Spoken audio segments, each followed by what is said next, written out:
Assalamualaikum warahmatullahi wabarakatuh. Hello everyone, my name is Mutiara Wulandewi, and today I'm going to tell you about teaching, speaking, and listening to young learners. As we know that children learn by imitating, we understand that humans can naturally learn by imitating. It is the same as children when they learn to speak a foreign language. This is called as natural approach, and so far it is effective.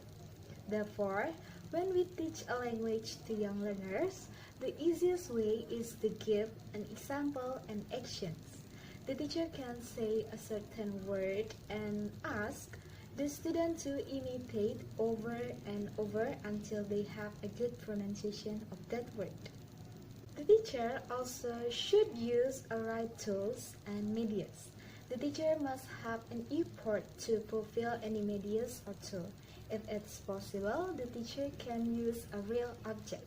If there's no real object, we can use an artificial or imitation, or even photos, pictures, and illustration for tools and medias. In teaching English for 5th grade elementary students, they are good enough in memorizing and understanding a new foreign word. For the example, the material is about part of body. This material teaches students to recognize body part in English. Besides learning a new vocabularies, they also taught to arrange a simple sentence. This material can train speaking and listening skill because the children will hear, imitate, and say. This method that can use are singing, listen and repeat, and also guessing game. Let me explain one by one. For the beginning activities, it can start by singing a song.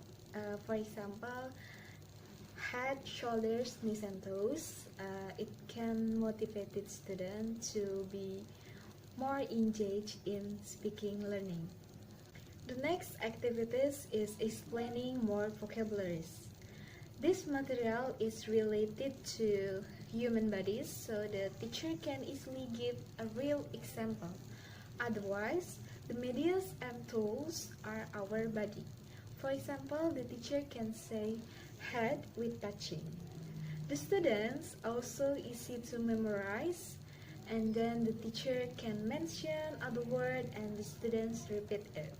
After the children has memorized, the teacher can give a test in the form of game. It's called guessing game. The teacher can ask, where is head? But with touching a wrong part. For example, hand.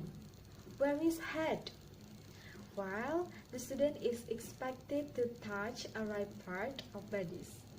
These activities can train the students' focus and also measure how far they can memorize a new vocabulary. The teacher can ask 3 questions as a warm-up. For the next questions, we'll have a punishment for the student who touched a wrong part. The punishment is singing in front of the class. We should remember that when we teach to young learners, we must use an interesting and varied method.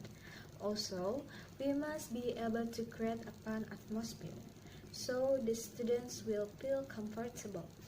Some of the methods that I have transcribed are an old method. Even so, that method is still effective for teaching, speaking, and listening.